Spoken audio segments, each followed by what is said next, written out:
The wild swans. Far away in the land to which the swallows fly when it is winter, dwelt a king who had 11 sons and 1 daughter named Eliza. The 11 brothers were princes, and each went to school with a star on his breast and a sword by his side.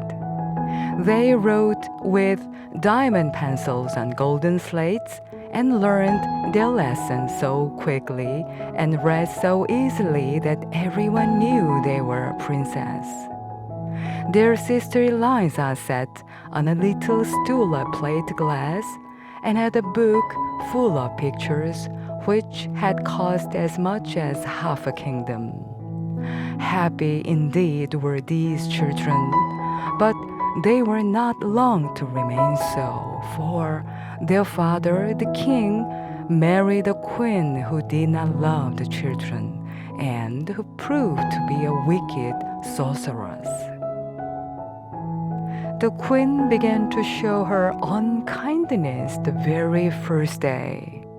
While the great festivities were taking place in the palace, the children played at receiving company, but the queen, instead of sending them the cakes and apples that were left from the feast, as was customary, gave them some sand in a teacup and told them to pretend it was something good. The next week, she sent the little Eliza into the country to a peasant and his wife. Then she told the king so many untrue things about the young princess that he gave himself no more trouble about them. "Go out into the world and look after yourselves," said the queen. "Fly like great birds without a voice." But she could not make it so bad for them as she would have liked, for they were turned into 11 beautiful wild swans. With a strange cry, they flew through the windows of the palace, over the park, to the forest beyond. It was yet early morning when they passed a peasant's cottage, where their sister lay asleep in her room. They hovered over the roof, twisting their long necks and flapping their wings, but no one heard them or saw them, so they at last flew away, high up in the clouds and over the wide world. They sped till they came to a thick, dark wood, which stretched far away to the seashore. Poor little Eliza was alone in the peasant's room, playing with a green leaf, for she had no other playthings. She pierced a hole in the leaf, and when she looked through it at the sun, she seemed to see her brother's clear eyes. And when the warm sun shone on her cheeks, she thought of all the kisses they had given her. One day passed just like another. Sometimes the winds rustled through the leaves of the rose bush and whispered to the roses, "Who can be more beautiful than you?" And the roses would shake their heads and say, "Eliza is." And when the old woman sat at the cottage door on Sunday and read her hymn book, the wind would flutter the leaves and say to the book, "Who can be more pious than you?" And then the hymn book would answer, "Eliza." And the roses and the hymn book told the truth. When she was 15, she returned home. But because she was so beautiful, the witch queen became full of spite and hatred toward her. Willingly would she have turned her into a swan like her brothers, but she did not dare to do so for fear of the king. Early one morning, the queen went into the bathroom. It was built of marble and had soft cushions trimmed with the most beautiful tapestry. She took 3 toes with her and kissed them, saying to the first, "When Eliza comes to bathe, seat yourself upon her head, that she may become as stupid as you are." To the second toad, she said, "Place yourself on her forehead, that she may become as ugly as you are, and that her friends may not know her. Rest on her heart," she whispered to the third. "Then she'll have evil inclinations and suffer because of them." So she put the toes into the clear water, which at once turned green. She next called Eliza and helped her undress and get into the bath. As Eliza dipped her head under the water, one of the toes sat on her hair, a second on her forehead, and a third on her breast. But she did not seem to notice them, and when she rose from the water, there were 3 red poppies floating upon it. Had not the creatures been venomous, or had they not been kissed by the witch, they would have become red roses. At all events, they became flowers, because they had rested on Eliza's head and on her heart. She was too good and too innocent for sorcery to have any power over her. When the wicked queen saw this, she rubbed Eliza's face with walnut juice so that she was quite brown. Then she tangled her beautiful hair and smeared it with disgusting ointment until it was quite impossible to recognize her. The king was shocked and declared she was not his daughter. No one but the watchdog and the swallows knew her, and they were only poor animals and could say nothing. Then poor Eliza wept and thought of her 11 brothers who were far away. Sorrowfully, she stole from the palace and walked the whole day over fields and moors, till she came to the great forest. She knew not in what direction to go, but she was so unhappy and longed so for her brothers, who, like herself, had been driven out into the world, that she was determined to seek them. She had been in the wood only a short time when night came on, and she quite lost the path. So she laid herself down on the soft moss, offered up her evening prayer, and leaned her head against the stump of a tree. All nature was silent, and the soft, mild air fanned her forehead.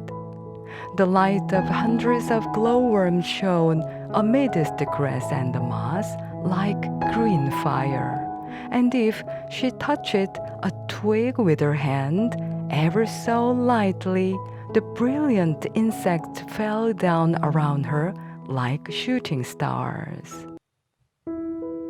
All night long, she dreamed of her brothers.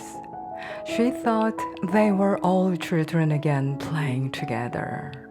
She saw them writing with their diamond pencils and golden slates, while she looked at the beautiful picture book which had cost half a kingdom.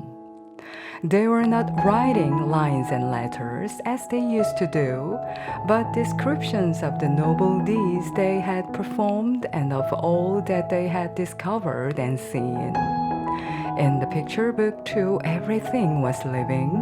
The birds sang, and the people came out of the book and spoke to Eliza and her brothers. But as the leaves were turned over, they darted back again to their places, that all might be in order. When she awoke, The sun was high in the heavens. She could not see it, for the lofty trees spread their branches thickly overhead. But its gleams here and there shone through the leaves like a gauzy golden mist. There was a sweet fragrance from the fresh verdure, and the birds came near and almost perched on her shoulders. She heard water rippling from a number of springs, all flowing into a lake with golden sands. Bushes grew thickly round the lake, and at one spot where an opening had been made by a deer, Eliza went down to the water. The lake was so clear that not the wind rustled the branches of the trees and the bushes so that they moved. They would have seemed painted in the depths of the lake, for every leaf, whether in the shade or in the sunshine, was reflected in the water. When Eliza saw her own face, she was quite terrified at finding it so brown and ugly. But after she had wet her little hand and rubbed her eyes and forehead, the white skin gleamed forth once more. And when she had undressed and dipped herself in the fresh water, a more beautiful king's daughter could not have been found anywhere in the wide world. As soon as she had dressed herself again and braided her long hair, she went to the bubbling spring and drank some water out of the hollow of her hand. Then she wandered far into the forest, not knowing whither she went. She thought of her brothers and of her father and mother, and felt sure that God would not forsake her. It is God who makes the wild apples grow in the wood to satisfy the hungry. And he now showed her one of these trees, which was so loaded with fruit that the boughs bent beneath the weight. Here she ate her noonday meal, and then placing props under the boughs, she went into the gloomiest depths of the forest.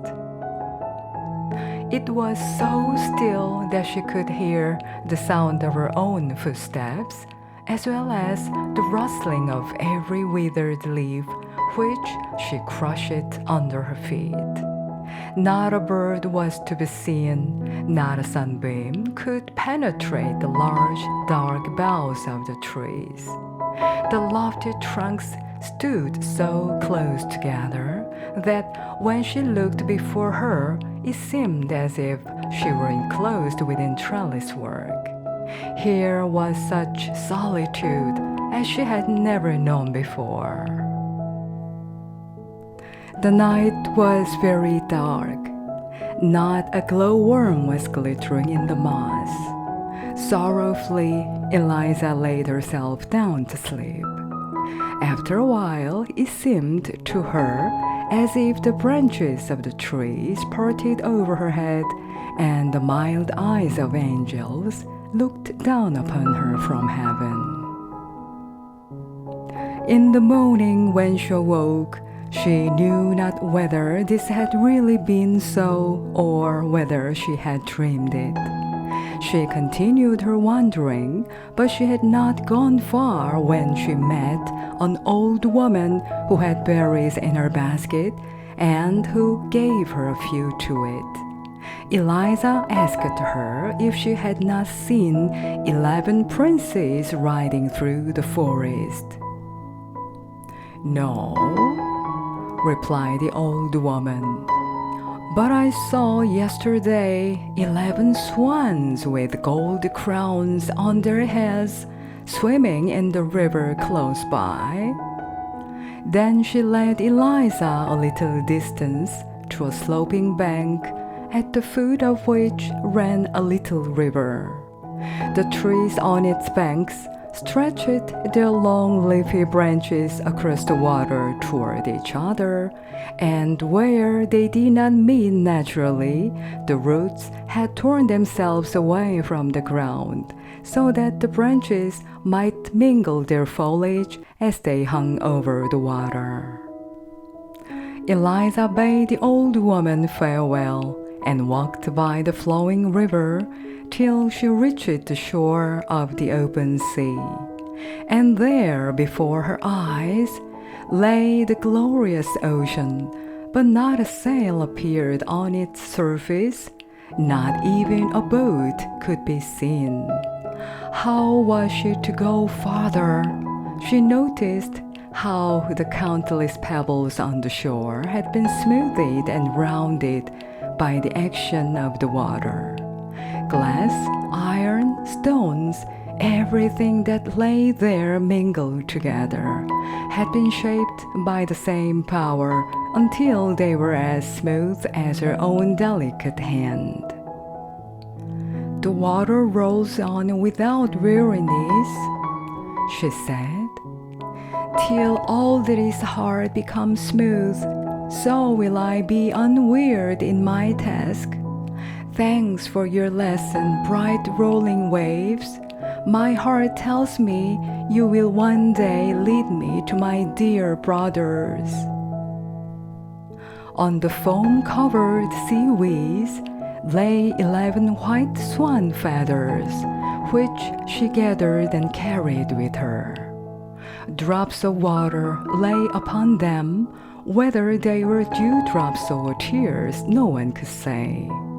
It was lonely on the seashore, but she did not know it, for the ever-moving sea showed more changes in a few hours than the most varying lake could produce in a whole year. When a black heavy cloud arose, it was as if the sea said, I can look dark and angry too. And then the wind blew and the waves turned to white foam as they rolled.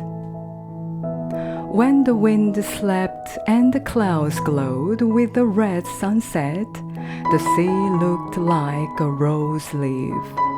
Sometimes it became green and sometimes white. But however quietly it lay, the waves were always restless on the shore and rose and fell like the breast of a sleeping child. When the sun was about to set, Eliza saw 11 white swans with golden crowns on their heads flying toward the land, one behind the other, like a long white ribbon. She went down the slope from the shore and hid herself behind the bushes. The swans alighted quite close to her, flapping their great white wings. As soon as the sun had disappeared under the water, the feathers of the swans fell off, and 11 beautiful princes, Eliza's brothers, stood near her. She uttered a loud cry, for although they were very much changed, she knew them immediately. She sprang into their arms and called them each by name. Very happy the princes were to see their little sister again. They knew her, although she had grown so tall and beautiful. They laughed and wept and told each other how cruelly they had been treated by their stepmother. "We brothers," said the eldest, "fly about as wild swans while the sun is in the sky, but as soon as it sinks behind the hills, we recover our human shape. Therefore, we must always be near a resting place before sunset, for if we were flying toward the clouds when we recovered our human form, we should sink deep into the sea. We do not dwell here, But in a land just as fair that lies far across the ocean, the way is long, and there is no island upon which we can pass the night. Nothing but a little rock rising out of the sea, upon which, even crowded together, we can scarcely stand with safety. If the sea is rough, the foam dashes over us. Yet we thank God for this rock. We have passed whole nights upon it, or we should never have reached our beloved fatherland, for our flight across the sea occupies 2 of the longest days in the year. We have permission to visit our home once every year and to remain 11 days. Then we fly across the forest to look once more at the palace where our father dwells and where we were born, and at the church beneath whose shade our mother lies buried. The very trees and bushes here seem related to us. The wild horses leap over the plains as we have seen them in our childhood. The charcoal burners sing the old songs to which we have danced as children. This is our fatherland, to which we are drawn by loving ties. And here we have found you, our dear little sister. 2 days longer we can remain here, and then we must fly away to a beautiful land which is not our home. How can we take you with us? We have neither ship nor boat. How can I break this spell? Asked the sister. And they talked about it nearly the whole night, slumbering only a few hours. Eliza was awakened by the rustling of the wings of swans soaring above her. Her brothers were again changed to swans. They flew in circles wider and wider till they were far away. But one of them, the youngest, remained behind and laid his head in his sister's lap. While she stroked his wings, they remained together the whole day. Towards evening, the rest came back, and as the sun went down, they resumed their natural forms. "Tomorrow," said one, "we shall fly away, not to return again till a whole year has passed. But we cannot leave you here. Have you courage to go with us? My arm is strong enough to carry you through the wood. And will not all our wings be strong enough to bear you over the sea?" "Yes, take me with you," said Eliza. They spent the whole night in weaving a large, strong net of the pliant willow and rushes. On this Eliza laid herself down to sleep, and when the sun rose and her brothers again became wild swans, they took up the net with their beaks and flew up the clouds with their dear sister who still slept. When the sunbeams fell on her face, one of the swans soared over her head so that its broad wings might shade her. They were far from the land when Eliza awoke. She thought she must still be dreaming. It seemed so strange to feel herself being carried high in the air over the sea.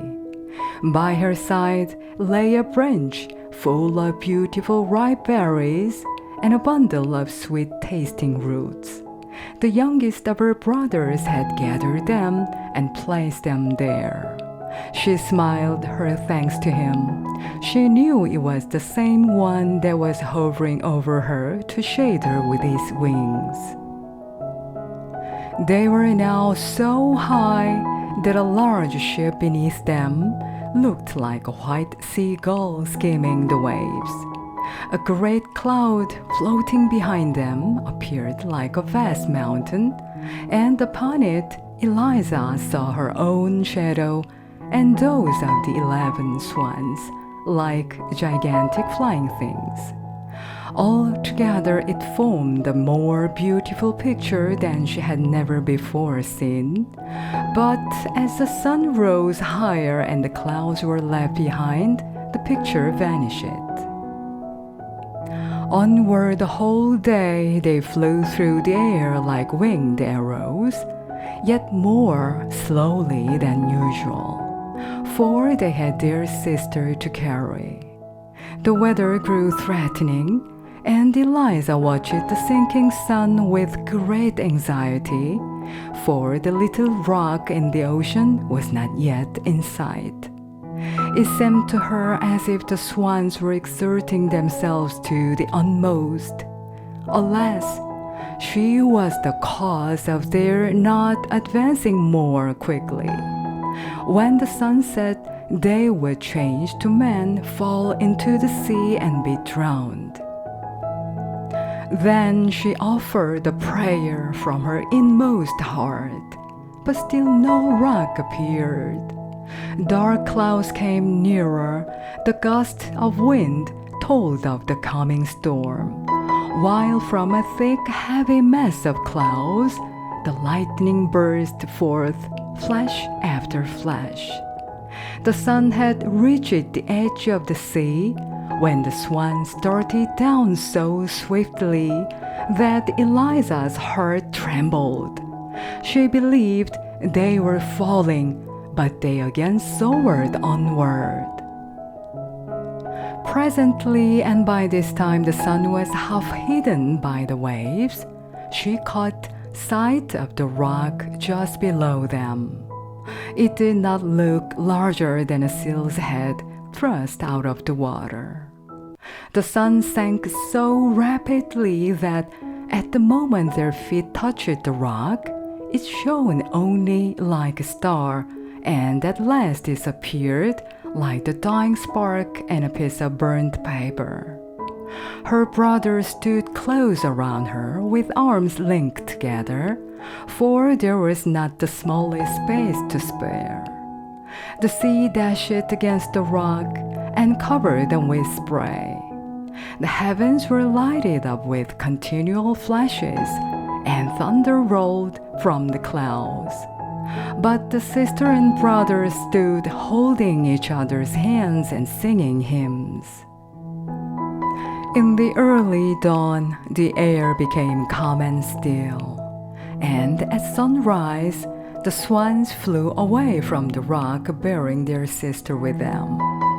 The sea was still rough, and from their great height, the white foam on the dark green waves looked like millions of swans swimming on the water. As the sun rose higher, Eliza saw before her, floating in the air, a range of mountains with shining masses of ice on their summits. In the center rose a castle that seemed a mile long, with rows of columns rising one above another, while around it palm trees waved and flowers as large as mill wheels bloomed. She asked if this was the land to which they were hastening. The swans shook their heads, for what she beheld were the beautiful, ever-changing cloud palaces of the Fata Morgana, into which no mortal can enter. Eliza was still gazing at the scene when mountains, forests, and castles melted away, and 20 stately churches rose in their stead, with high towers and pointed Gothic windows. She even fancied she could hear the tones of the organ, but it was the music of the murmuring sea. As they drew nearer to the churches, these too were changed and became a fleet of ships, which seemed to be sailing beneath her. But when she looked again, she saw only a sea mist gliding over the ocean. One scene melted into another until at last she saw the real land to which they were bound, with its blue mountains, its cedar forests, and its cities and palaces. Long before the sun went down, she was sitting on a rock in front of a large cave, the floor of which was overgrown with delicate green creeping plants like an embroidered carpet. "Now we shall expect to hear what you dream of tonight," said the youngest brother as he showed his sister her bedroom. "Heaven grant that I may dream how to release you," she replied. And this thought took such a hold upon her mind that she prayed earnestly to God for help, and even in her sleep she continued to pray. Then it seemed to her that she was flying high in the air toward the cloudy palace of the Fata Morgana, and that a fairy came out to meet her, radiant and beautiful, yet much like the old woman who had given her berries in the wood and who had told her of the swans with golden crowns on their heads. "Your brothers can be released," said she, "if you only have courage and perseverance. Water is softer than your own delicate hands, and yet it polishes and shapes stones. But it feels no pain such as your fingers will feel. It has no soul and cannot suffer such agony and torment as you will have to endure. Do you see the stinging nettle which I hold in my hand? Quantities of the same sort grow round the cave in which you sleep, but only these and those that grow on the graves of a churchyard will be of any use to you. These you must gather, even while they burn blisters on your hands. Break them to pieces with your hands and feet, and they will become flax, from which you must spin and weave 11 coats with long sleeves. If these are then thrown over the 11 swans, the spell will be broken. But remember well that from the moment you commence your task until it is finished, even though it occupy years of your life, you must not speak.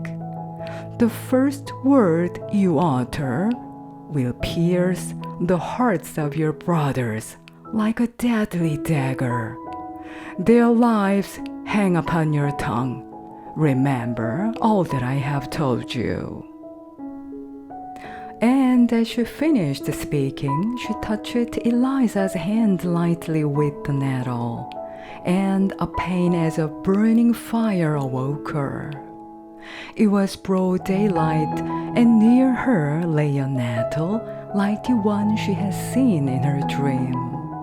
She fell on her knees and offered thanks to God. Then she went forth from the cave to begin work with her delicate hands.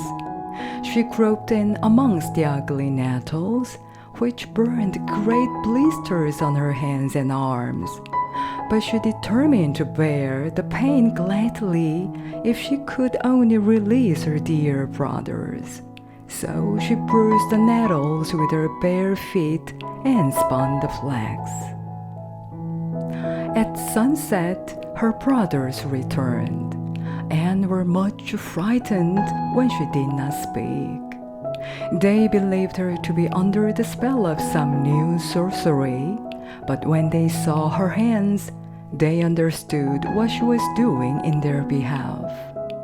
The youngest brother wept, and where his tears touched her, the pain ceased, and and the burning blisters vanished. Eliza kept her work all night, for she could not rest till she had released her brothers. During the whole of the following day, while her brothers were absent, she sat in solitude, but never before had the time flown so quickly. One coat was already finished, and she had begun the second, when she heard a huntsman's horn and was struck with fear. As the sound came nearer and nearer, she also heard dogs barking and fled with terror into the cave. She hastily bound together the nettles she had gathered and sat upon them. In a moment, there came bounding toward her out of the ravine a great dog, and then another and another. They ran back and forth, barking furiously, until in a few minutes all the huntsmen stood before the cave. The handsomest of them was the king of the country, who, when he saw the beautiful maiden, advanced toward her, saying, "How did you come here, my sweet child?" Eliza shook her head.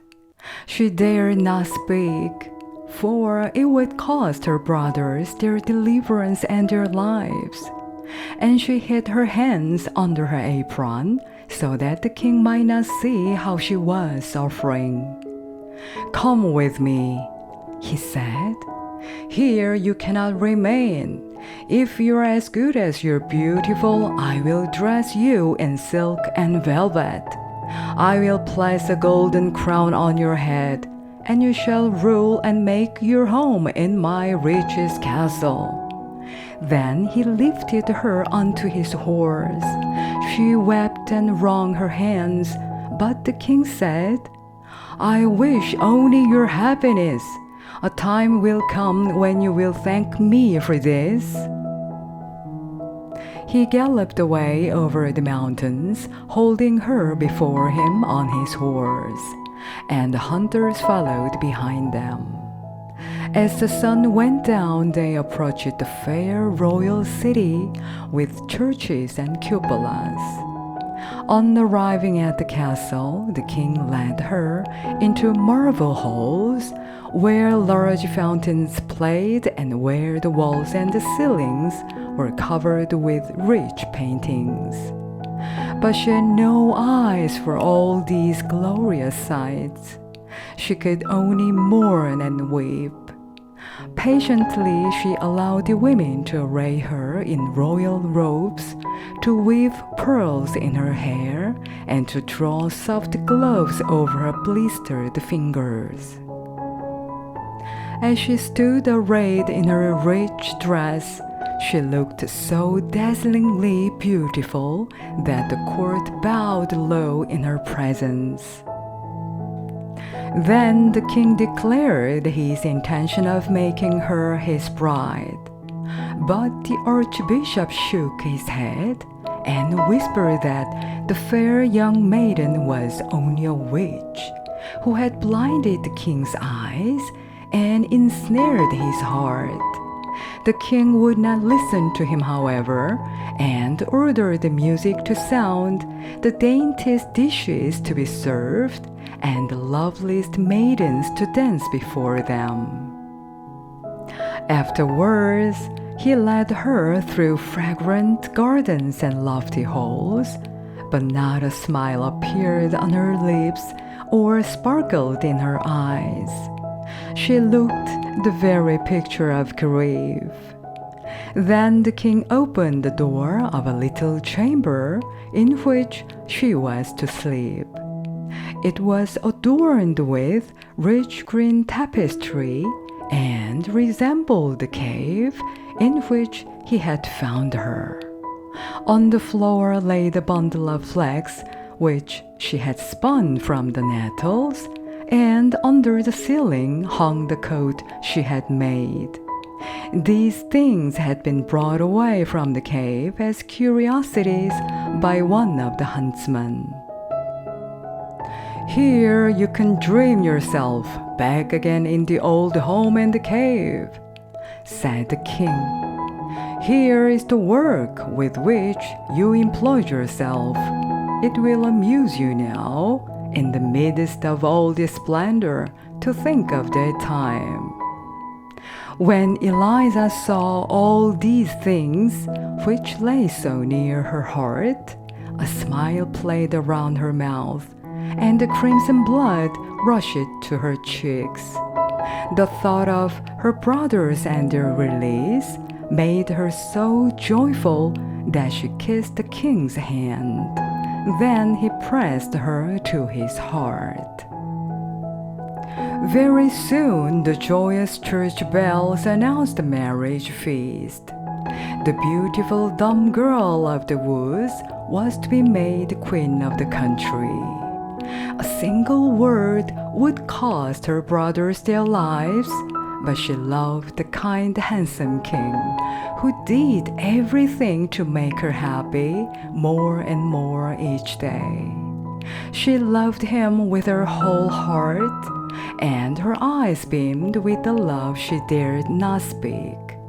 Oh, if she could only confide in him and tell him of her grief. But dumb she must remain till her task was finished. Therefore, at night, she crept away into her little chamber, which had been decked out to look like the cave, and quickly wove one coat after another. But when she began the seventh, she found she had no more flax. She knew that the nettles she wanted to use grew in the churchyard, and that she must pluck them herself. How should she get out there? Oh, what is the pain in my fingers to the torment which my heart endures? Thought she. I must venture. I shall not be denied help from heaven. Then, with a trembling heart, as if she were about to perform a wicked deed, Eliza crept into the garden in the broad moonlight and passed through the narrow walks and the deserted streets till she reached the churchyard.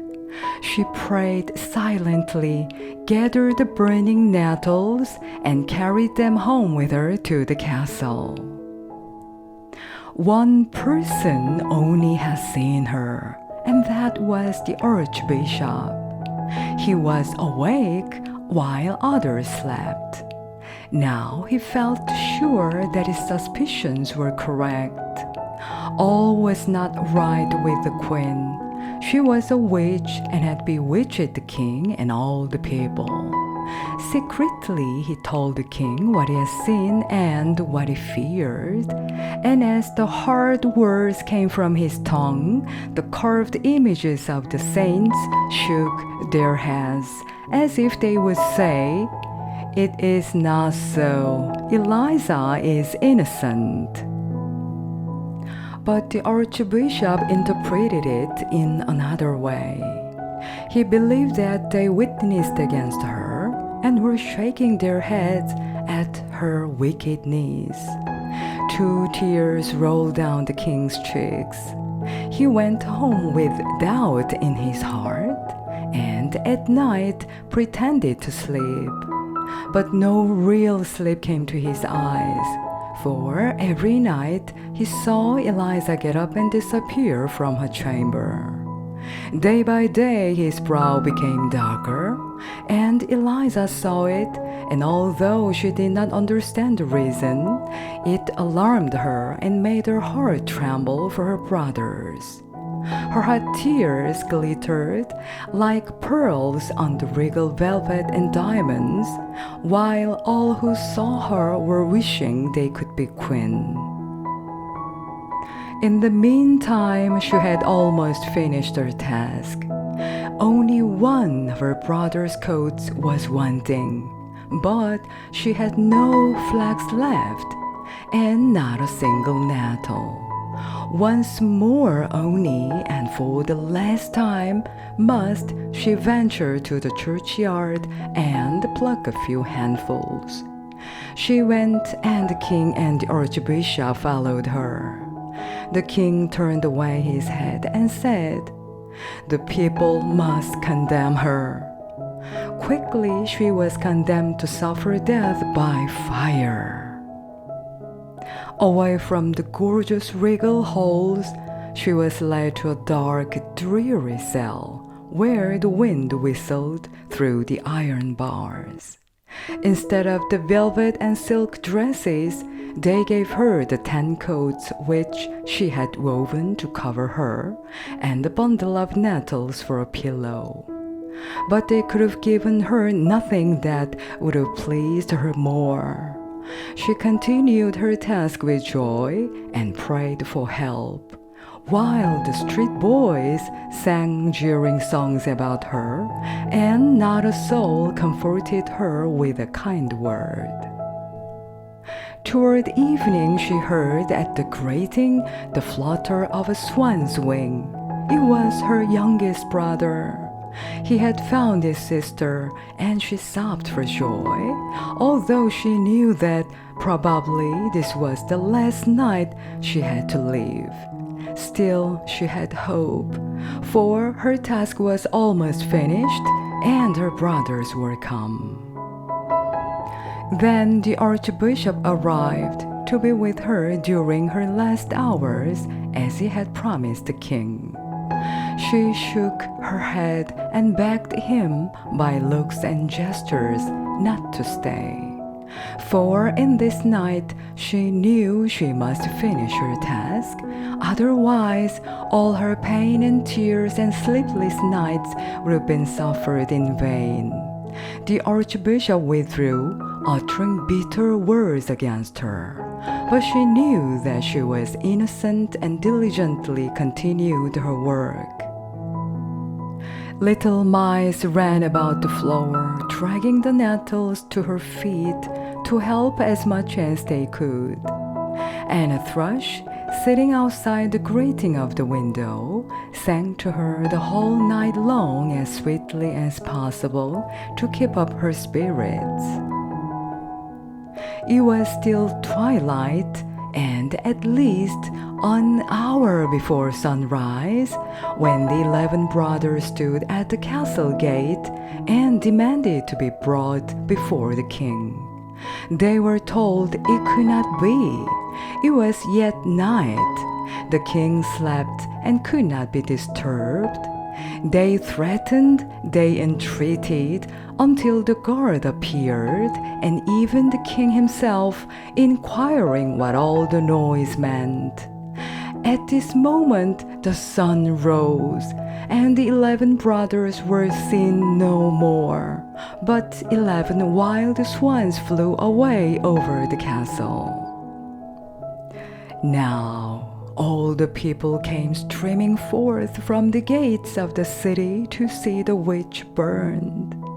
An old horse drew the cart on which she sat. They had dressed her in a garment of coarse sackcloth. Her lovely hair hung loose on her shoulders. Her cheeks were deadly pale. Her lips moved silently, while her fingers still worked at the green flags. Even on the way to death, she would not give up her task. The 10 finished coats lay at her feet. She was working hard at the 11th, while the mob jeered her and said, "See the witch, how she mutters. She has no hymn book in her hand. She sits there with her ugly sorcery. Let us tear it into 1,000 pieces." They pressed toward her, and doubtless would have destroyed the coats, had not at that moment 11 wild swans flown over her and alighted on the cart. They flapped their large wings, and the crowd drew back in alarm. "It is a sign from heaven that she's innocent," whispered many of them, but they did not venture to say it aloud.